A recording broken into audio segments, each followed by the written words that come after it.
Hello and welcome to the Sports Interview. I'm Logan Nestor. Alongside of me today is Evan Williamson, the sports editor for the White Topper, the campus's student newspaper.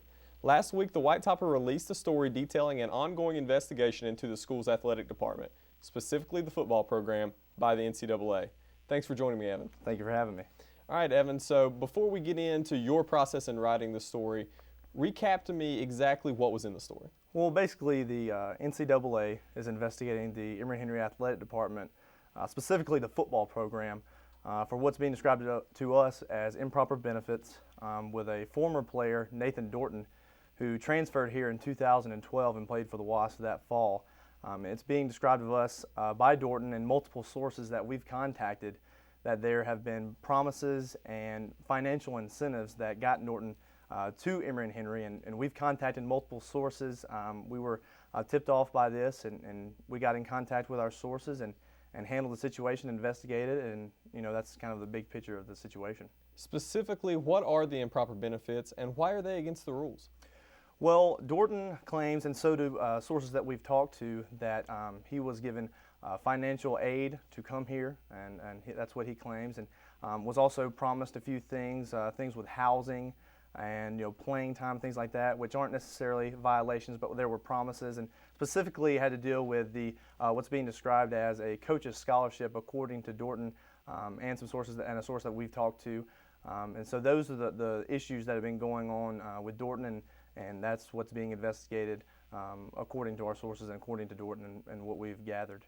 So according to your sources and according to Dorton, who involved with the school, what employees, staff members, faculty are involved with these improper benefits? Well, obviously the former staff, the athletic department's involved, former coaches, according to Dorton and according to our sources, former head coach Don Montgomery, former offensive coordinator Stan Hodger are involved, and of course that's what we included in our article. But we've contacted the athletic department. They did not confirm or deny what was going on and whether there was an investigation or not. We also contacted former Vice President of Enrollment David Halsey, who worked in admissions here, and he also said that he had been investigated, but he could not comment at this time. So we've contacted about 10 sources that are involved. We've talked to people in admissions. We've done our homework, and what we produced and what we put in the paper, we believe to be very accurate. And Dorton's claiming that a couple trustees are involved too. Tell me about that involvement. Well, we've got word from Dorton and from a source that Winton Lackey's involved, and we contacted Mr. Lackey, and Mr. Lackey said that he was involved and he knew about the investigation, but he wouldn't go into details about the situation. And like I said, this is all in the article. That's the only one that we confirmed that is involved in the situation, and he is a trustee at this time. How were you personally made aware of this story? Well, I received the information about 2 or 3 weeks ago.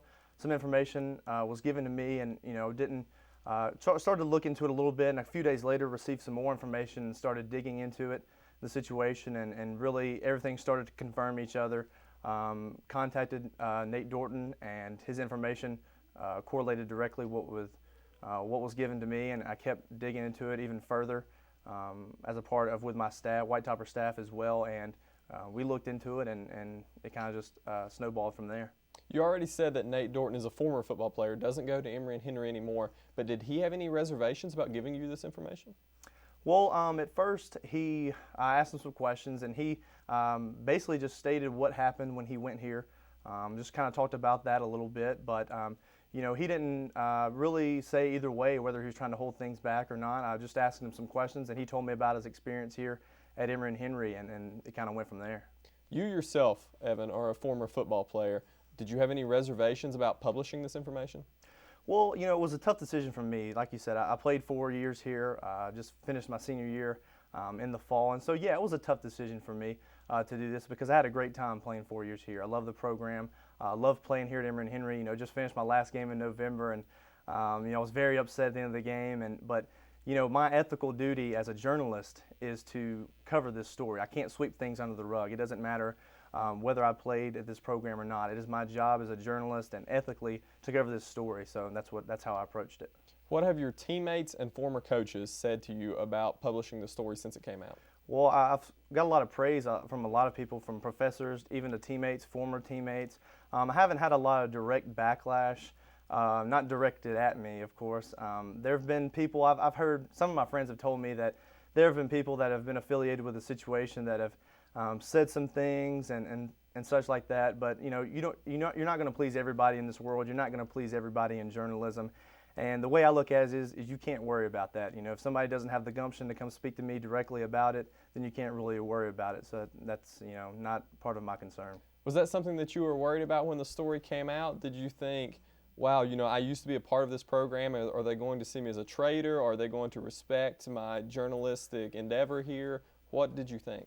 Well, I think if the people that are involved are not going to respect it at all, especially if they're involved in the situation, obviously they're not going to respect that. I knew there was going to be some backlash, but you know, if you're, you know, my true friend and you respect me truly, then you understand that that is my job and this is my duty to report that story.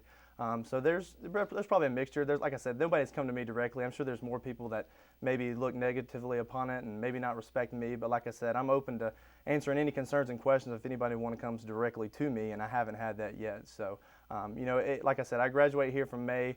I'm doing what I have to do, and the way I kind of compare it in my mind is if, you know, hypothetically, let's say I graduate from Emory and Henry in May and I get a job with a local newspaper, and in June or July, let's hypothetically say the college gets in trouble and I report it in the local newspaper. Will I be criticized then because I'm an alumni at the college? And I'm an alumni of the football program, and 3 months later I reported them. So there's not really much difference there in my mind. It's my job and my duty to report that story. If you had had a year of eligibility left, if you had just finished your junior year, would you have ran with this story? Well, then we would have approached it. It would have been a conflict of interest because I was still in the program, so I would have probably given the story to my editor-in-chief, Olivia Bailey, or the managing director, Becky Sharkey, who also did a great job in helping me and work on this story. So we would have we still would have went with the story, but we would have given it to somebody else that's not directly still in the program.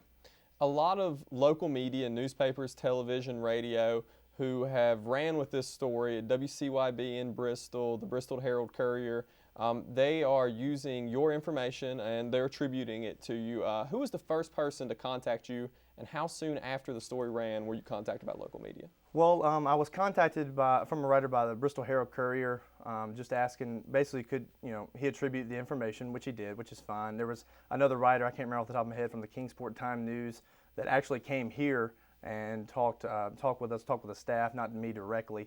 But that's basically it. There's a lot of people, like you said, that attributed the story, and basically that was the only two people that wanted to just, I guess, ask for permission and basically attribute the news. But there was multiple people that didn't want to use it, but also congratulated me and said it was a great job.